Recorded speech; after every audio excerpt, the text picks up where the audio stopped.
Story 1. The Storm. Mark Sinclair left the bookshop in Westport, Edinburgh, when his mobile phone buzzed. He looked up at the strange weather, considering if he could make it home before the storm hit. While Mark was waiting for his bus to pass, his phone rang. "Dad, could you come to my apartment this weekend to water the ferns and check if everything's okay?" He paused, considering whether he had anything important planned, but his agenda was free. "Hello, Fee. How can I help?" he said, then laughed. Mark knew that when his daughter called him, she needed a favor because of her busy lifestyle. "Dad, can you pass by the house to water the ferns, please, and then you'll be on your way to your busy life," Fiona said.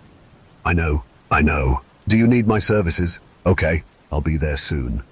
"No worries. Dad, pass by tonight, and everything will be fine. I'll be back by Monday." "Sorry, what did you say, baby? I can't hear you. A bus passed by."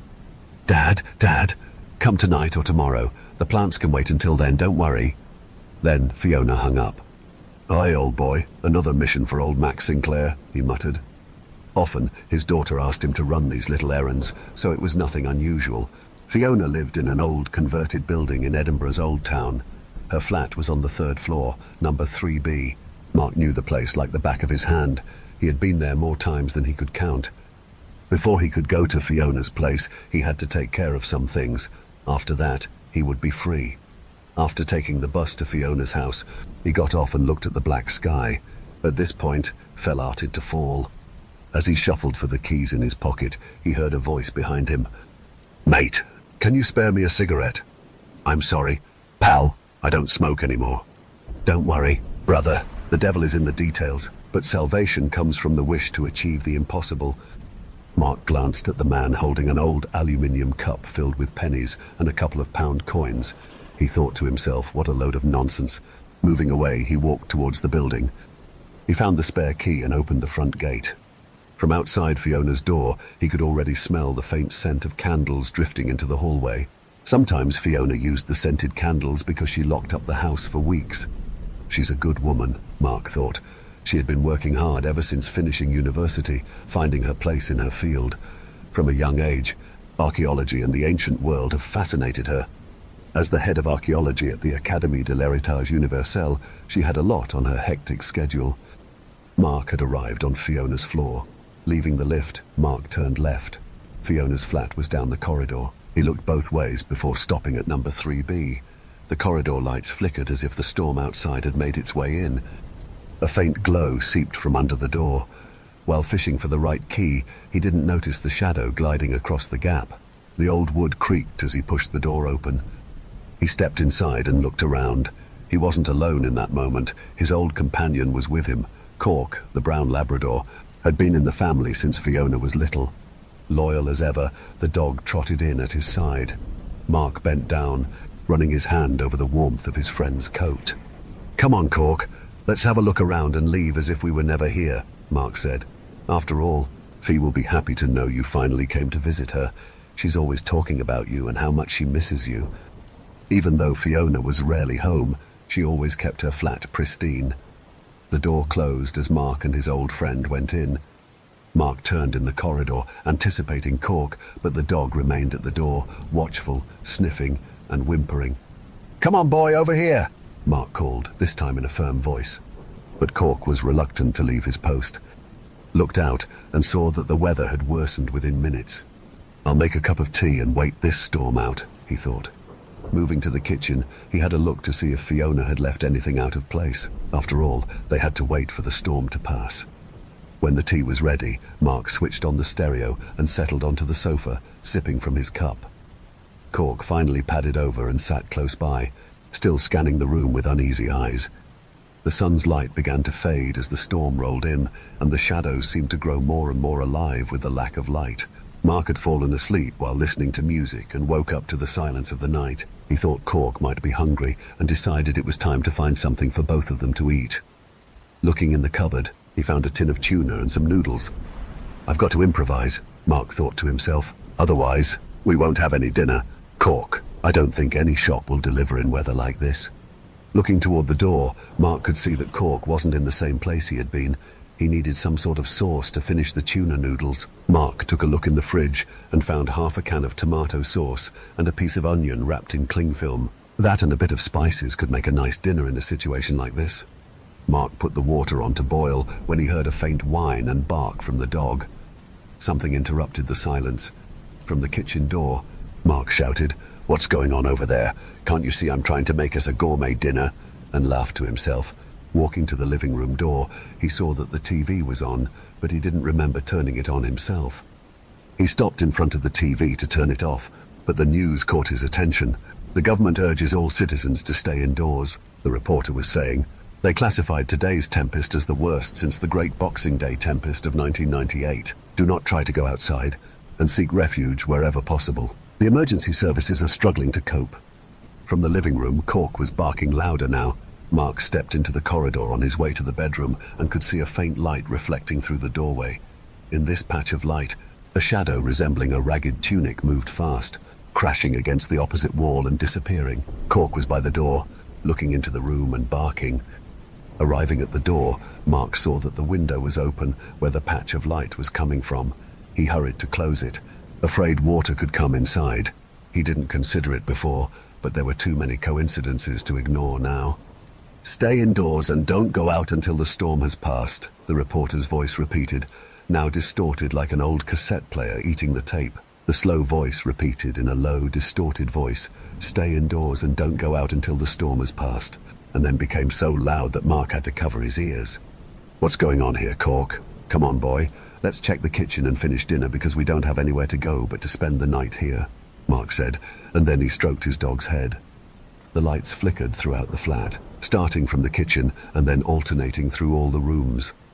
The shadows began to look more and more menacing by the minute, descending from the ceiling while the lights flickered. Now, finding a source of reliable light was imperative. Mark was looking through all the drawers he could see to find a torch or something. All he could find was a pair of candles in one of the kitchen drawers. "Cork, come here," he shouted. "We've got to stick together." And then all the lights went off, leaving the flat in complete darkness. Mark was trying to feel his way through the drawer, looking for some matches. All he could find was a lighter that seemed to have almost reached the end of its life. His hands were shaking. At the same time that he was trying to light up the candles, he heard a high-pitched scream coming from the living room. Mark dropped the candles and lighter, covering his ears to stay focused and gain an edge over the shadows. Mark felt invisible hands touching him. The scream was so loud that Mark felt all the glass objects shatter across the kitchen. The microwave turned on with a loud mechanical noise. Some of the shards hit him on his back and head, and one stuck in the back of his hand, making his hand bleed and causing him to feel a very sharp pain. In the midst of this surreal scene from the living room, Mark heard the faint barking of Cork. At last, Mark could find one candle. The candlelight was the only source of light to save their lives. The creatures intensified their demonic screaming as soon as the faint light came on. Feeling lightheaded and weak, Mark tried to pull himself up with the table's help. He put the spare candle in his left pocket with the lighter to go help Cork. In the living room, the feeling of danger intensified. Soon he approached his dog.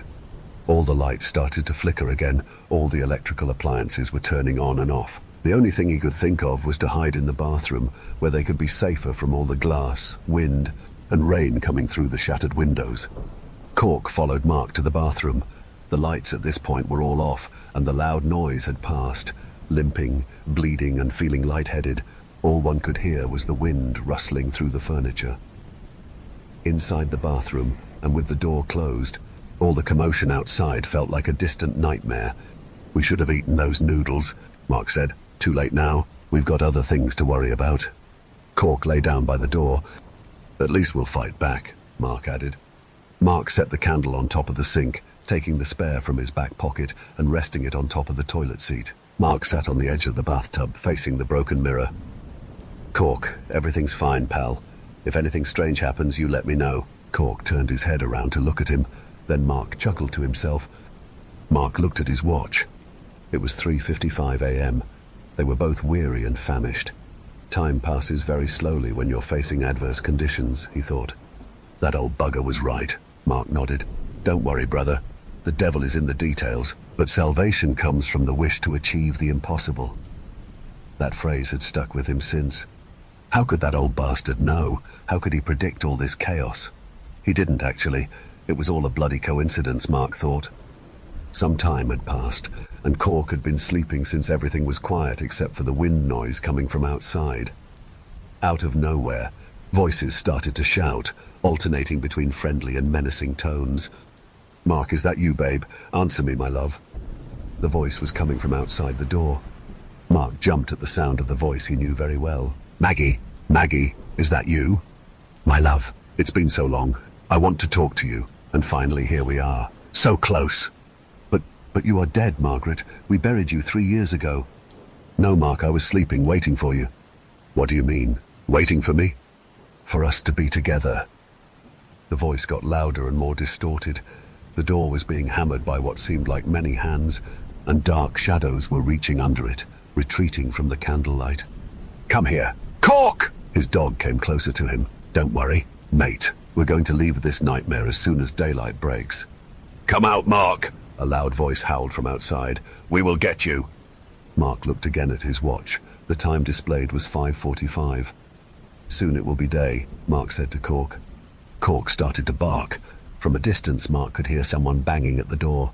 Exhausted, he covered his ears, trying to maintain the bit of sanity left. He heard a door being broken down, followed by rushing steps.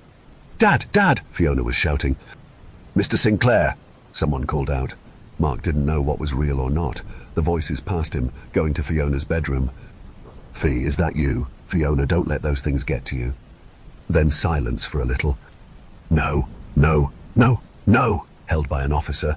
Fiona began to cry, and then he let her go. She knelt beside her bed, holding his hand. On the floor, she saw a folded piece of paper. She opened it and read, "Don't worry, brother. The devil is in the details, but salvation comes from the wish to achieve the impossible. 48 hours. Brother, they will try to grab your soul for 48 hours.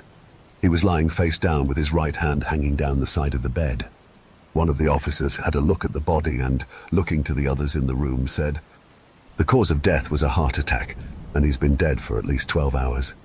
Fiona lay her head on her dad's back and with her right hand stroked his white hair. She couldn't figure out what had happened. She had been trying to call him since the day before. The phone was ringing, but no one answered. Why had she called him to water her plants, only to come back home to find him dead? The house was the same way she had left it, all in order. After arriving, he didn't feel well and went to rest in her bed, she considered. Fiona stood up, going toward the living room. "Can I offer you officers something to drink?" she said in a sad tone. "No, thank you, miss," they all answered almost at the same time. When she was at her room door, she saw her father standing by the front door. "I don't belong here," he muttered. "Not anymore, my love." She could feel the words like they were being whispered in her ears. Fiona cried after seeing her father and the old family dog together after a long time. Mark stroked Cork's thick fur, and both turned around. His old pal wagged his tail, then both walked toward the white light where Margaret was waiting for them. Story 2. The man in the corner of the room. Teddy rubbed his weary eyes as the morning sunlight beamed between the open curtains and wriggled its way through the gaps between his fingers. He stretched his arms and yawned, facing the glow-in-the-dark stars stickered above, which were now camouflaged within the white blankness of the ceiling. Teddy had a plan for the day. It was a very particular plan. He would get out of bed, brush his teeth, get dressed, slip on his favorite fluffy slippers, go downstairs, eat breakfast, and then paint the final picture in his newest collection. This plan, however, was quickly interrupted when his eyes adjusted to the light, and he spotted something in the corner of his room. It was a man. "What are you doing here?" Teddy asked, hugging his blanket. The man didn't respond. He was tall, freakishly tall. His head had to lean forward, bending his neck, just for him to fit inside the room as he stood up straight. He was thin, with long, droopy arms, and he wore a tattered, dusty old suit and tie. His face was pale, long and wrinkly. The frown of his mouth alone was almost as long as Teddy's entire head. He looked rather scary. "I said, what are you doing here?" Teddy repeated. The man's head turned with a quick jolt to face Teddy. However, his expression didn't change. The sudden movement startled Teddy, who shuffled back towards the wall, gripping his blanket even tighter, as if it were a shield. "Don't mind me," said a low, croaky voice from within the man, though his mouth didn't move. Not properly, at least. It sort of stretched and waved like Teddy's curtains might on a particularly windy day. "I most certainly will, mind you," Teddy replied. "You're in my bedroom, and I would like you to leave." "I've been here as long as you have," the man replied.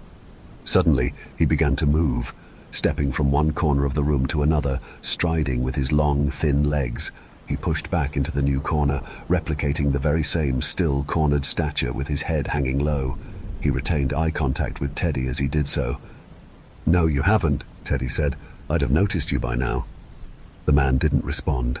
He just continued to stare. That made Teddy very uncomfortable. He could tell the man was stubborn and wasn't sure how he could possibly force him out. So, carefully, whilst watching the man closely, Teddy pushed away his blanket, slid out of bed, and placed each of his feet into his fluffy blue slippers. Then, he began to approach the door to leave. Before Teddy could reach the door, however, the man slid sideways across the room again, his limbs and fingers scraping the wall like bristles on a brush, and he placed himself into a third corner of the room. This one happened to be where the door was, and now Teddy couldn't leave. "Hey!" Teddy cried. "I was about to go through there." "Oh, were you?" the man grumbled. "My apologies, I didn't realize." Despite the man's apology, Teddy could tell he had realized. It was quite obvious he had been heading to do the door, and so the man's statement seemed shallow. He clearly had some more complicated intentions, and Teddy feared what they might be. He also couldn't help but wonder why the man never seemed to stop anywhere in the middle of the room, or even on the flat sides. He looked huge and scary, but squished himself away from the center of the room like a nervous partygoer. "Why do you keep switching corners?" Teddy asked. The man didn't respond. He just looked down at Teddy, who was just a few footsteps away from him. Teddy found that quite interesting. He wondered what made the man move. "You're in my way," he said. The man's frown sank lower, stretching further. He took yet another long stride to the final corner of the rectangular room, but this time he stretched out one of his long arms so that one of his hands remained above the door, dangling down like a claw machine. Teddy found that to be rather suspicious. "You may leave," the man said. "Not a chance," Teddy replied. "Why is your hand above the door?" The man didn't respond. Now Teddy was starting to find the whole ordeal quite frustrating. He marched across his room, trying his best to be brave, and pulled out his art drying rack, which had been slotted between his bed and the wall. He folded it out, pushed out the wheels with his feet, and pushed it as hard as he could, sending it flying towards the corner of the room the man had been standing in. As it screeched across the floor and approached the man, he swiftly moved back towards his dangling hand by the door. This movement wasn't exactly a step, though. It was more of a formless drift, dashing without thought, without hesitation, like a reflex. The man was beginning to look angry, his frown falling even lower. Quickly, he stretched his arms and pushed out his open hands towards Teddy, as if he were trying to grab him. Teddy gasped and fell backwards, using all of his arms and legs to crawl to the other side of the room desperately. Then, the man shifted again, morphing himself into a twisting clay branch reaching to the far corner of the room, closest to Teddy. Then, he rebuilt himself, returning to his original shape, before once again reaching his hands out to try and grab Teddy. Teddy ran to his bed, grabbed his blanket and pillow, and chucked it over to the man's corner, making him seemingly unwillingly morph again, back to the original corner he had started in, right past the corner with the art drying rack, as if these obstacles were blocking his path or filling his designated spots. His long arms flopped to the ground, then quickly slid back over to him like the flick had been pushed on one of those clever self-retracting measuring tapes Teddy's father had in the garage. Now, one corner of the room had his art drying rack pushed toward the wall, and another was filled with a blanket and a pillow. Teddy was running out of stuff. He looked around his room, and all he had was his now empty bed and mattress. He wriggled around it, feeling safe enough on the flat center of the wall. He placed both of his hands on the bed frame and began to push it towards the man. If he were quick, he could morph the man away from that corner too. He pushed and stretched and grunted, using all his strength, and the bed did begin to move, but before he could get close enough, the man saw what he was doing and once again stretched out his arms to reach for Teddy. He needed to make the man move, quick, or he was in big trouble, and Teddy had an idea. He turned and dashed for the door in the only empty corner of the room, and just before he reached it, the man morphed again towards him. Teddy was ready, however, so his reflexes were sharp when he jolted back and dodged him. He scurried back to the bed and began to push it again, moving it even closer to the corner, and before long, there was no more than a tiny gap between the bed frame and the wall, but the man morphed back once again, reaching out, quicker now. His frown was drooping like chewed gum, swinging with each movement. "What are you?" Teddy asked. "I am the thing in the corner of your room," the man replied, which seemed rather obvious to Teddy and like a pointless statement to make. "You're not a person, though, are you?" Teddy asked. "You're not like me, or Daddy, or Mummy," he added. "I am what's left when the lights go out," the man told him, before swinging an arm to grab Teddy. "But you left the curtains open, boy, and now I remain." Teddy ducked, dodging the swinging arm, and turned again towards the door. He ran quickly, knowing the man would be onto his strategy by now and would be far more ready than before to catch him. "And I intend to stay," the man added with a grumble. As the man morphed again, Teddy wasted no time and hurried back to the bed frame. He grabbed it tightly with both hands and groaned as he made the final push. The gap between the wall and the bed frame closed, and the man was unable to morph back over to it. Teddy's theory was proven. This strange man is fixed to empty corners, like the monsters you might see in the dark, always in the corner, always standing still, watching you, the ones that go away when you turn on the lights and see a coat rack or painting or cupboard in its place, putting an explanation to a shape. But this morning, Teddy hadn't needed to turn on the lights, with the open curtains making way for the morning sun, so this particular monster had never been sent away. In the light, the man couldn't become furniture or take on a shadow's form. He was limited to the empty space, and in a moment there would be no space left for him. He stood above the door, Teddy's only escape, and his frown swung and his arms flailed. Teddy furrowed his brows and squinted his eyes.